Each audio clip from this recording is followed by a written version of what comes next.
Gorku, Já tá. Amethyst from Brazil. Áudio tá aberto, tá tudo já, hein? Okay, live, we are back. Is that correct, Rafael? Yes. We are back. We are back, Bruno from Chile Banks. We are back, Nuno. We are back. Thank you guys for waiting for us. We took a small, take the breath to come back to the talk. I love to do interviews. I am doing this since now, I don't know, I think it's the 6, 7, 7. I'm enjoying, right, doing interviews, right? I think my heritage connected with the talk show is very interesting.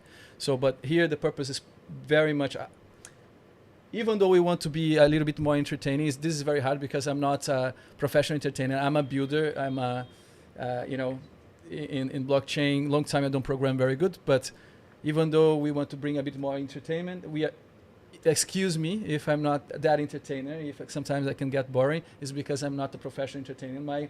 My goal here is mainly to kind of educate myself, because I think about myself first. If I don't love myself first, how can I love other people? And then my objective with that is to educate other people with the indexed by my curiosity, and not curiosity, of course, of the community of these 20 years I work with technology. So people can get more interested about technology, even society, anthropology, history. I think technology is something that is transversal and can be used for everything. So we are now back. Thank you very much, everybody from Dubai. One more time, thank you for Disrupted Media. One more time, thank you for Ahmed Rafai. One more time, thank you for everybody from Dubai, from Rafael, from Hacker Labs. Thank you, Bruno, again, from the amazing community, 3,200 people. This guy has an energy that you guys don't understand. Sometimes, one day, I come to Bruno and say, Bruno, you have so much energy, just like, how do you do it? I think, the universe does things perfectly. Just like, I have a small community, invite-only community, because I have energy for just like 120 people, is an invite-only community in Zebra Region House. And Bruno has this amazing energy that transcends, is everywhere, is getting everywhere, visiting everywhere. I think life is complementary. The same way this is complementary, I think my energy with Ahmed Rafai. Ahmed Rafai was here in Lisbon, and for 2 hours we spoke a lot. And not only is an amazing guy to kind of do business, but is an amazing guy in which you see a friend as well. So when you start to get a little bit old like me, I'm not that old, but I'm 41. You start to desire to not only do great money or great business, you start to say, okay, I want to great money, great business, and with great people, with great friends. I think that's the best way of doing things. Being transparent, and that's what we're doing here. One more time, we are at Web3 District Disrupted Talk or Zebra Region House Talk. We're going to decide this at some point. Thank you, everybody, for watching. We have here today, I spoke a little bit about what is Web3 District. I'm going to say one more time. It is mapping the ecosystem right now from Lisbon and Dubai. The same thing that Jorge is doing, mapping with events, building, being a catalyzer to unite builders, investors, legislation, and everybody from Web2, government, big brands. So everybody start to understand a little bit how they can use the best of the power of blockchain agnostically, not only blockchain, but if it needs to implement something, Web2 solution, whatever, everything that makes user-friendly, better for, and user-centric. I think that's the objective. And the Web3 District is this map that we're going to have, knowing who does what, where they are, and soon enough, we're going to have perks, digital passport, in which going to give you access to multiple spaces in Dubai. We're going to speak, I think Ahmed either already spoke about this in Dubai or will speak. I don't know if I am doing any type of spoiler, but it is the understanding from the network state that creating a digital passport in which can get access and perks through a specific community and etc. But we can develop this talk more in depth in the next talks with less anxiety and not with so much anxiety as I'm here right now, because we are with an amazing guest. I don't want to kind of steal his stage. Ahmed will explain in Dubai everything that I missed explaining, because I most probably is too prolix, etc. But not steal much of the time. I want to welcome here the amazing guy with amazing heart, Joud Alimam, the CEO of Codiay, and can I say chairman of also TONBanking? Yes, indeed. Chairman of Indeed. TONBanking. So, Joud, thank you very much for joining us here in Lisbon and Dubai and many other countries that is watching you live stream. It is a great pleasure to have you here. Understanding that if comes from Ahmed Hafai and Disrupted is something pretty much from the heart. It's not only, how can I say, pretty much, how can I say, resourceful on the business wise, but it is also coming from the heart. If comes from here, I understand that you have for sure this profile. Welcome here in Lisbon. Tell me a little bit what Codiay does and what's your perspective, what is your vision about blockchain in the next 1 year? Well, thank you for the introduction, first of all. Well, hi, my name is Joud. I am the CEO of Codiay. And what we do is basically software media and investment, where we are trying to be the one-stop shop for any kind of project, any kind of idea. Henceforth, we don't want just to get people to go all over the place to find multiple solutions, rather than just having it all in one place with the quality that they need. So basically, Codiay is having multiple projects under its umbrella, revolving around Web2 or Web3, and taking tokenization as one of the most important aspect to focus on, let's say, in terms of the future. Henceforth, tokenization, whether it's assets, whether it's tangible or intangible, whether it's a plane, whether it's a house, whether it's a company, we're trying to strive to make it just possible with our contributors, partners, and family. So amazing. That's super. I think inside of each builder, I think not only Web3, right? But inside of each builder, there is this appetite to make the tools we create and the change, potential of change we can make in the world more accessible for everybody. And when you said one-stop shop is something that it is, we just discussed this yesterday, is written on the whiteboard. Can you tell me a little bit more about Codiay and how you are materializing this one-stop shop and what type of mix of services right now Codiay plus and the project TONBanking? Maybe we speak first about Codiay, then we speak about TONBanking so people can understand better, right? So how are you materializing this one-stop shop inside of Codiay right now? So basically, we're taking in-house projects, putting them outside just from basic ideas. As TONBanking came to a shine just as an idea, and we proceeded by building it with Jetta, which is a marketing agency, and from there onwards it evolved to a point where basically some parts of the team had to get disembarked so we can make a full renovation. And right now TONBanking is finalizing renovations from the inside and outside by creating just like a one-stop shop in Codiay, but a one-stop payment. So basically just go wherever you are, whether you're a business, whether you're a consumer. Let's put it that way. You're a business. You want to receive your money in cash, and the client is going to pay, for example, in Ethereum. All done. It's a one-stop payment, let's say. You want your client to pay, for example, in a specific token and you get it in another, also possible. We're working on multiple different blockchains, whether it's Ethereum. You can also pay with Bitcoins. You can get your clients to pay in crypto and get it in cash. You can get them to pay in cash and get it in crypto. It doesn't matter as the idea just from a wallet, staking, minting and burning has evolved to a far more mature version of it, as we're taking banking in a far more serious direction. That's amazing. I have a question for you, and I think maybe it's the question from many that is listening to us. What is the resistance of people to adopt and to use the solutions you're bringing?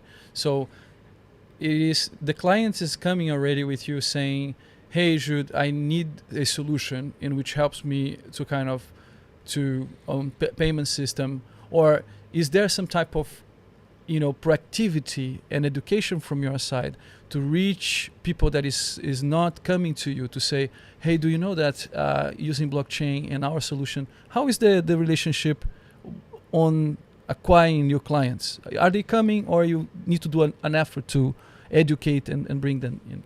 So basically what we're doing until now is word of mouth, as we're trying to stay a bit on the low due to the stuff that we're building at the moment, whether it's projects or the partners that we're onboarding. We're going to talk a lot about our partners such as xt.com or QW, which are doing amazing stuff in terms of tokenization. But for now, we're only focusing on building and getting the platform ready, so any kind of project in terms of the future can have an A to Z approach, whether it's as we mentioned previously, media, software, or even getting your company listed in a sense where you're taking all of the IP in your company and basically streamlining it into a valuation, whether it's once again tangible or intangible, and succeeding with it by listing it on the exchange xt.com, and your company can actually be in an actual token. So this is one of the most amazing projects, and maybe we can actually just let the general manager speak about it. Yeah, let's do. Why not? Yeah, it's quite spontaneous, to be honest with No you. worries, man. I think you are in a perfect space to be spontaneous. We're gonna love to hear to talk a little bit with us. Привет, брат. Как дела? Yeah, so basically I'm in Lisbon live, and we're talking a bit about asset tokenization, as I just streamlined through the conversation. Let me just put you on speaker. Streamlined to QW and XC.com. So could you please just talk a bit about tokenization in terms of companies and how we're getting these IP fractions from both ends, tangible and intangible? You're live, by the way, just once again. Live to Dubai. No problem. So, hey, nice to hear you. Nice So to hear I'm you, not, как дела? I'm without video, but it's okay. So, nice to see, nice to hear. By the way, so there is intangible and non-tangible assets. But so every business which you run has intangible assets. Even you don't think about that. For example, your style of business, business running. So, because, for example, two companies, they are not the same, because on the same market, two companies earn different amount of money, because style of managed business is a bit different. Sometimes a lot of difference. And this could be evaluated like intangible asset as a secret of running business, and could be evaluated as can be evaluated and quantified, right? He asked, it could be evaluated and quantified, right? Yes, absolutely. So you can evaluate it and look, so everyone know nowadays that there is patent law. So everybody knows that patent law. Also, most of people know about copyright law. So this is very simple.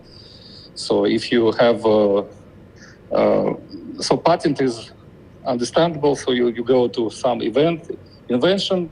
So you go to patent and spend 1-2 years and receive patent. And so copyright, you have sign special logo of your company, something else. You go to copyright office, receive copyright rights. And also there is corporate law, which is also related as intellectual property. Right. This is not very common. Absolutely, now, you're right. Yeah. Maybe 2-3% of enterprise know about that, and you can evaluate it and put it in the balance sheet in your company as intellectual property. Amazing. And now, thank you very much for your participation, man. Thank you, It's Max. amazing. Now with this, Guys, anytime I'm welcome. And so if someone will be in Turkey in several days, there is big conference, and I will have keynote speech on this topic. Amazing. So Not only that, I'm gonna ask Joud, so we can arrange, because we are doing interviews here as a talk show. We're going to do on a constantly basis. Every month we're going to do. So maybe Joud, he can kind of join us in the next interview Indeed. to talk about more tokenization. With pleasure, guys. With pleasure. Well, Max, nice talking to you. Was quite spontaneous. Excuse me on that, but quite informative to say the least. Have a nice day. So Bye-bye. my pleasure. Joud, my pleasure. You're always welcome. Habibi. Bye. Thank you. So that was the general manager of XT in the MENA and the Virgin region. All right. So just to sum it up, basically, you can take each and every point that exists within your company, whether it's even your software. Your software is an IP and it can be evaluated. You're putting your time into building. How much does that cost? Your time costs money. It's nothing you're doing or building is for free eventually. And it will help boost your company's worth and net worth eventually. So tokenization is a huge topic, whether it's going from like one of the ideas that we have in terms of the biopharma or even aircrafts. That's amazing. Yes, it revolves around many different subjects and topics. So, to be honest with you, it is quite a wide range. So, to be honest with you, NFTs are the key to tokenization nowadays. So, let's take an example of this Yoda, baby Yoda. Okay, this could be turned into an NFT, but how can you make it effective? It's basically by taking an idea and showing how it's distributed. This baby Yoda could be just an IP, an idea. Somebody created it, and throughout the NFT, let's say for example, you can quote unquote patent it, and then throughout the distribution, you can see each and every detail of how it's moving or how it's going, from creating the idea to creating the doll to the distribution, where it's going, whom is taking this doll, as each and everyone will own this NFT that has purchased it. So it can go in many different ways, whether it's logistically, research-based, or even when it comes, for example, to health. Let's take biopharma as an example. Absolutely. Everyone goes to the pharmacy and they buy medicine so they can get well. But how is this medicine produced? Where is its origin from?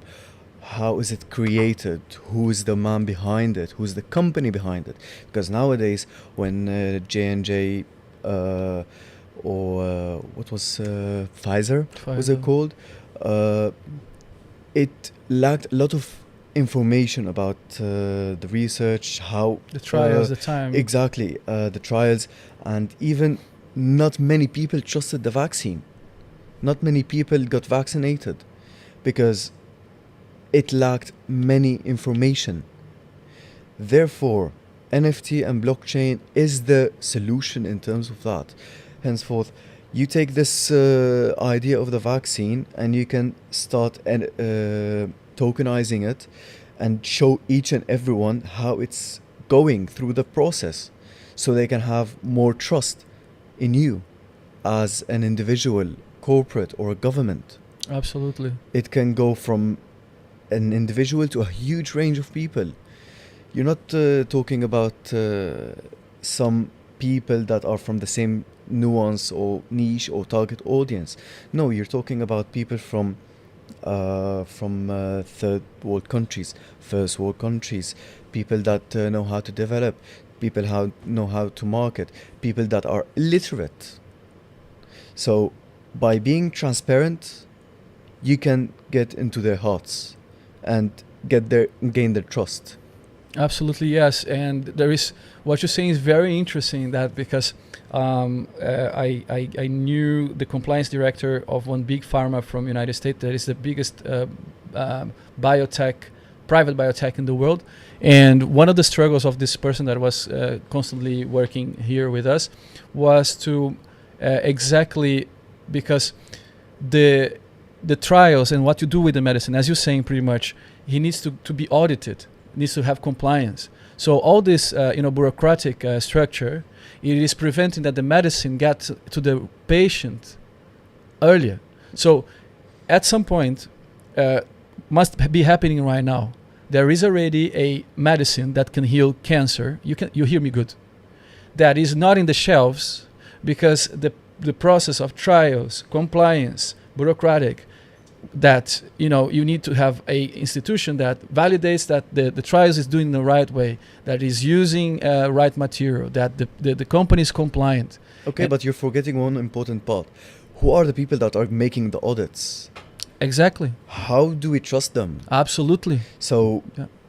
by making it less decentralized, you're getting people to lose their interest in whatever you're making, and you're making it just harder and harder. At a certain point, I was back in the Netherlands. You weren't able to enter a coffee shop or a cafe or a restaurant unless you show the QR code. Not many people were entering them. Why? Because they did not trust what they were getting. I don't trust what they are giving me. How can we do that? By making it more transparent. Absolutely. And this with the medicine, imagine you're saying that potentially Codiay and has the ability to to start helping big corporate to streamline the process of compliance, of transparency, of traceability, and Codiay can be being responsible, maybe not in the right now future, but in the immediate future, to help to streamline medication to go to a cancer patient faster. It was just an example, because simultaneously, let's go back a bit, because I mentioned something about aircraft just before we start. It's not just about streamlining, it's about utilizing the right technology in the right place. So let's say, for example, you have a car and you want to monetize this car by getting it to work in Uber, doing anything. How can you identify and quantify each and everything that is going, and simultaneously you don't have much money to get a car? So a crowdfunding is needed. Okay, that's quite great, but simultaneously, how can I do the distribution of this crowdfunding, multi-party NFT? It's all right there. And this is exactly what we're doing in one of our projects. We have collaborated with one airport in UAE, and one of the partners started to purchase aircrafts, so we can get them active, get them basically to start working, demonstrate accomplishments, and simultaneously getting them tokenized. Amazing. Each and every person that gets this token, you can profit of it. Absolutely, and it is good for the company. It's transparency for them. Is easier to audit, makes faster all the more bureaucratic process. I see this happening. United Airlines is using blockchain to do traceability of cargo, using some IoT as well to kind of to track what is happening inside of the airport. So you can get pretty much understanding what your package is doing inside of the airport. There is many good interesting about that, and there is also this what is the name, carbon credits. So what you were talking about, more transparency and traceability, it is that back on the days of Vera, in which you need to verify the amount of carbon that you did emission or not, it is that more or less what we were talking about, the farmer. It needs to come to an audit, do the measures, laboratory, how much of carbon emission was doing the soil on the air in a specific date, wait for 6 months, come back again, and then give the carbon credits, for the company or for the farm or something like that, and this is pretty much time consuming. And again, without blockchain, it is pretty much able to be corrupted. And what you're talking about is such an interesting stuff, that blockchain and tokens are really removing this middleman as Vera, and making IoTs to do the measurements of the carbon on the soil and on the air, and this imprinted on blockchain, and this is making possible to democratize the generation of carbon credits, not only from institutions that validate, so you can kind of start to doing measurements and getting tokens of day-to-day basis, a small company.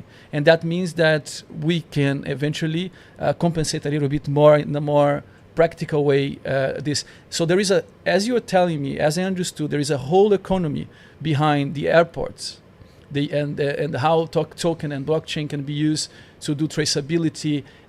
You're talking about utility token, right? Real world assets. So you're telling me that the whole tokenomics and economics around the use of a token specific for airports and solutions, right? You have a whole solutions of tokens for pharma, etc. And how, am I correct on my understanding? How do you see Codiay, and how do you see, maybe now is the time to talk about TONBanking,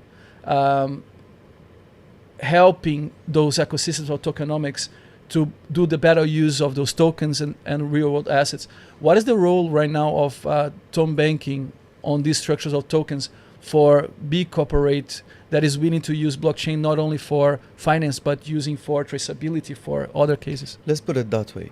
TONBanking is the ultimate anti-money laundering system, because each transaction that's happening is found on a network. And for a huge corporate, okay, let's put it that way. You're going to eventually do an audit as well on your finances. We're cutting that slack. Audit, let's forget the ethical part of it and talk about the materialistic part of it.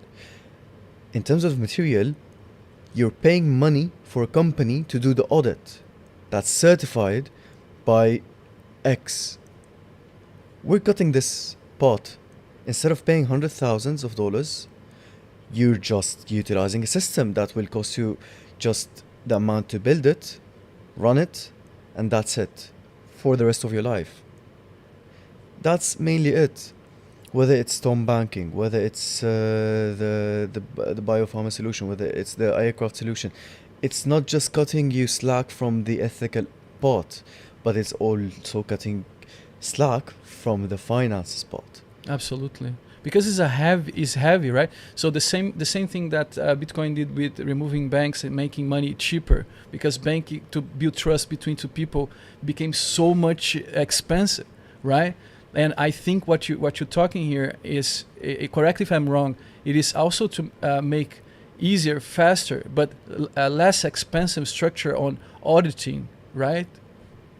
Yeah, it's basically just cutting some slack and making everything more transparent, as long as you are looking forward to make it transparent and not cutting some deal to make it transparent, quote unquote. Amazing. So we are running already more or less for the end of our interview. Is getting very, very interesting. Joud and together with his concept is very, very interesting to see how he's kind of struggling a little bit, not struggling, but is also a evangelist, because it's not every company right now that is requesting or understanding the real value of tokenization real world assets, right? So while we go further a little bit on the ending our interview, I would like to understand a little bit more from Joud, what is the challenges in which whenever you need to kind of to tell people that has in place, and we're talking about airports. If you're talking about kind of an airport that's being built right now, okay.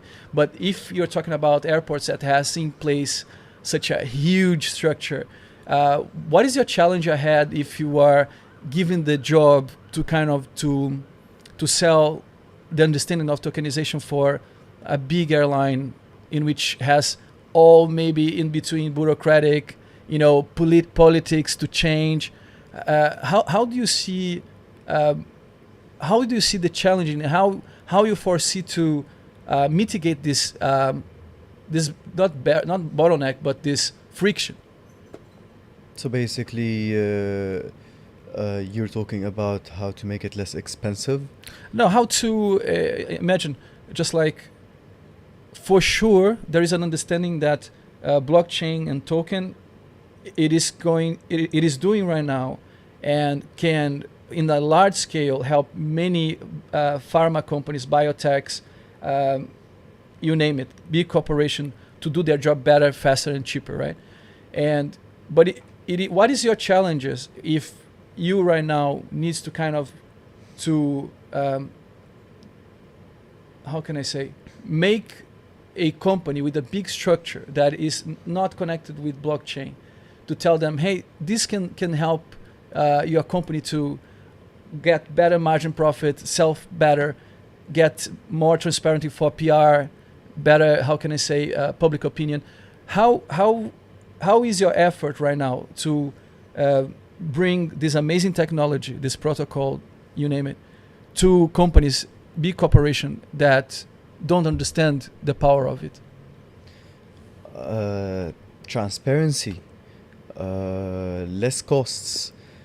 What else I can say? The thing is that NFT has been introduced as an PNG, which has just basically tarnished the reputation of NFTs. And now, whenever you mention NFTs in front of big corporates, they're like, oh yeah, Bored Ape Yacht Club, oh yeah, punks, crypto punks, oh yeah, this, oh yeah, that. So it's basically just the reputation, trust, and the first step. So as long as everything is clear and it's not surrounding it by bad stigma, I think it can happen. So it's just a matter of time until the whole OpenSea era comes to its end. So tokenization, whether it's NFTs or different ways, whether it's simple tokens or actual tokens as in currencies, or actual non-fungible tokens, just needs some time, basically. Absolutely, and it's a hard journey, just like just like to when it's coming to adoption, and you tell a company that understands, or if you're building a company and you have a little bit more control because maybe you are part of the funding and etc., it is more easy to take a project from the scratch and start making the understanding of that blockchain can really bring much profit in every way and more transparency. But but I understand your pain, just like stigma, bad PR. It is very hard to battle, right? At one sense, we are kind of saying, hey guys, you can use blockchain and zero knowledge for improve 100% medical data privacy, for instance, for the hospitals, make it the public, the government spend much less because the patient don't need to do twice the exams on the head. But until you can explain that, it's just like, it's a lot of education, effort, energy, and right? Many projects have succeeded only by going to what the norm is doing. So let's put it that way. When you're trying to approach any kind of corporate or a company with an innovative idea, it's not the key factor isn't by improving it. It's by how to keep the structure as it is, but from the back end make the differences happen. This is the key. The key is the seamless transaction for companies. They don't want to go from an ERP system to a newer ERP system just because the UI looks great, unless it has some groundbreaking features, I feel like you. the one we're making, the ERP system. That's something else also on the low key side. Let's say for now, it's just about the seamless change. You said two things that now I got a pretty much understanding how do you operate things. You correct me if I'm wrong, and I think this is very interesting way how you do things. One thing you're telling me that you are not trying sometimes to erase everything what they are doing right now, but get what the legacy, let's say the code, what they have already, and just like and using already what they have, using also some type of innovation of blockchain. I think in your correct if I'm wrong, but your strategy is, if I understood, is very interesting. You use two things. One, the flexibility to use what is existent to kind of to adapt and not to erase, because this can create a lot of friction and discomfort. And another thing I think you do is very interesting is that finding a breach, or let's say if there is 10 companies that is or airports or biotechs or pharma that is closed about blockchain, if there is one that is open to kind of do an agnostic solution using blockchain with legacy that they have already technology, I think the way you approach things is very interesting. Correct me if I'm wrong. You are kind of using the legacy and using the opportunity of, let's say, 1 in 100 companies that is open. Take this company, do a badass success case using blockchain, explaining people the case, saying this company is doing good and right now is trending, right now is on PR, is on the news. It is kind of with amazing, transparent community, watch what they're doing, and etc. They are succeeding right now. They are with a marginal profit, just like going good and healthy. And then you can say because of this and this and that. I think the way you're doing is super interesting. Instead of spending energy where people are giving the back to you, or because also at some point, if you are spending a lot of energy of education and evangelizing, saying, hey, please understand that blockchain is the savior of your company. If them don't understand, you go simply in 1 in 100 company, do the change, use what they have as a legacy, do the transformation, and say, boom, here's how it's changing, how it's doing profits. So right now, guys, you cannot tell anymore that doesn't work. It works, and I think, correct if I'm wrong, I think that more or less your modus operandi surface a little bit this strategy of market entry. Am I correct? Indeed. Super cool. That's very interesting. Right now, I even kind of, because in the past, I am one of the pioneers using blockchain for recruitment, and I was from door to door, just like I was with a very big company of recruitment, and I was please understand this is very good, doing POCs for them, and then knocking the door and blah blah blah blah blah blah. And then just like you right now is so interesting. It's just like let it go, move to the next door fast, fail fast, because if we spend too much time trying, all we need, as you said, is It's just do not oversell.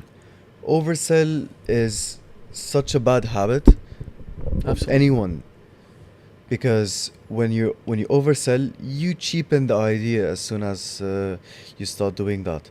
So the best solution is just demonstrate, because let's put it that way, in the previous cycle, what was trending for projects is fancy pitch decks. Now people stopped giving a fuck about any kind of fancy pitch deck, because they know anyone with a good design and a good analyst can just pump up some words and numbers. But what is bringing the investments to projects nowadays is KOLs. When you have a good KOL, they know that people trust your project and think that your project has some Substance. some substance and feasibility in the future. Absolutely, absolutely. Joud, I am absolutely fascinated. Is there any kind of there is a word for that? Last considerations. I cannot say that. Something that you want to wrap up, or something you want to communicate with people that is watching us from Dubai, watching us from Lisbon, and I think there is other countries also watching us through the live streaming. Is there something specific you want to share with people, or some idea you want to share right now? Okay, which camera can I look at? You feel free. Okay, this. Rafael is telling which one is the best. Okay, this is the one. Okay. Okay, so find out the intangible assets that can bring your company from a multi-million to $100 multi-million dollar company. It exists within your company, whether it's patents, whether it's the code, whether it's the infrastructure, whether it's the platform that you have. Get it done. And if you want, I can hook you up with some nice connections. Amazing. You heard Joud. So the last question is, if you are a Web3 company starting on a pre-seed, Web2, Web3. Web3. Just one small point. Absolutely. One of the latest patented company and IP is an eco-friendly heating company that created a patent for a less what's it called again? For a less energy consumption heating solution, and now they're worth in like hundreds of millions. Wow. Yeah, so Wow. that is actually something, and it is, and they've been IP'd like 2 weeks ago, let's say. Amazing. So what's your advice? I like pretty much that you were kind of giving some nice advice. What is the advice if there is a company right now, a tech company, let's focus on Web3 blockchain company. If there is a company right now starting a project, which country in the world, or which city, which Web3 capital, or which Web3 district would you recommend to start? In which, what city in your opinion has the more complete ecosystem when it comes to education, money, growth, and etc.? Clean, safe, educationally good, creates laws for your company, because if they think that your company would be feasible for the country, the UAE, easily said. They are like straight up one of the best countries to start a company there, because they're working towards the future. They giving you safety. You can leave your wallet wherever you are, come back hours later, find it in the same place. They are eliminating any kind of obstacle and hurdle that you might stumble upon in your way, so that you can have the space to think in a creative manner. That's amazing. Yeah. Joud is amazing. Ahmed, you were right. Just like he has already his position where to go. So whoever is listening to us, you have some aspects on Lisbon or other city that can be also interesting for building your Web3 company. But also open your eyes to UNE, right? Just like you can reach Joud into LinkedIn. What is where you want to be? So just reach me on my Instagram, I guess, at it's Joud official, ITSJOUD official. You can just link it down below, I guess. It's on YouTube, right? Yeah, we can do for you. You can just link it down below, or feel free to reach Web3 District to reach me. That's amazing. Thank you very much. One more time. Thank you, Rafael from Rockwell Labs. Thank you, Bruno from Chili Banks. Thank you, everybody from Zebra Region House that constantly kind of help us. It is united to, as I was tying to Joud, Lisbon and Portugal is not as, how can I say, prosperous as Dubai. So everybody that works with Web3, it is a little bit of more that passionate about, is a builder, is a scientist a little bit, you know, that is, it is in love with understanding, as George was sharing here, that he is passionate about how blockchain can help to streamline access to clean water, medication, and so on and so forth. I think you have the same background. As well as understanding that you are transactional and also intentional. You want to earn money, but you also want to see your investment bringing some type of social impact. I think that's what I understood from the small projects, not small, but the few projects that you showed here. I know they have plenty of projects that you are involved with, and that's the spirit as well. I want to just a little bit talk about Zebra Region House. Zebra Region House, it is inside of Web3 District, and is exactly the spirit that we were discussing about. Zebra Region House, Zebra is this black and white, to show that life that is balanced must to have the understanding and the search for money, that is, and also the understanding to search for some intentional. I think a good life you are having on business, if you are doing your business, but also a little bit with conscience and social impact. I think this is very good understanding. This balance, I think, is very good. Not so greedy and not so social, environmental, so concerned at the point that you get a little bit detached from the reality that we live. I think that's the stuff. Region come from regeneration. So Zebra Region House, it is this place in which you bring invite-only community, in which you bring people from multiple diverse industries, Web2, Web3, corporate, legal, to build what is the best for technology and solutions for everything that is right now in the need for. So one more time, thank you, Ahmed Hafai. I want to say thank you for everybody. Thank you for everybody that's listening to us, people from Dubai, from Lisbon. Again, we're going to do every month, the first Tuesday, right, Rafael? Every Tuesday of each month, we're going to do, instead of an event here, simply just like with, simple stuff, but doing interesting interviews as a talk show. So our guests can have some also material to share across this education. Imagine this could be just a normal business talk. That's many as I had in my life, that sometimes, you are kind of having an amazing talk with somebody, and then somebody says, hey, this could be a podcast, just like we talk, right? And how many education, how much insights we lost, we are not recording. I think this era is ended. Every time we understand we're having such a nice conversation with somebody, brings in a nice brainstorm, we're going to stop and say, hey, let's record. That's the commitment between me and Record Labs and Rafael, right, Rafael? Rafael, going to a lot of, just like mentioning Record Labs, you need to pay me something, huh, man? Okay, so guys, thank you very much. Jude, one more time. You were very, very kind to come, to travel, to be here. Let's try to have some dinner today, or smoke some shisha. I don't know if, that we can do that. I don't know, but let's mingle after. Everybody's invited as well. I mean, people that are here. I think there is a lot of people hearing us, I expect. So that's it. Thank you very much. Thank you, Disrupted Media. Thank you, Web3 District. Thank you. See you soon. See you the next. Thank you, Jude. Thank you very much. Have a nice day. Bye, guys. Ciao.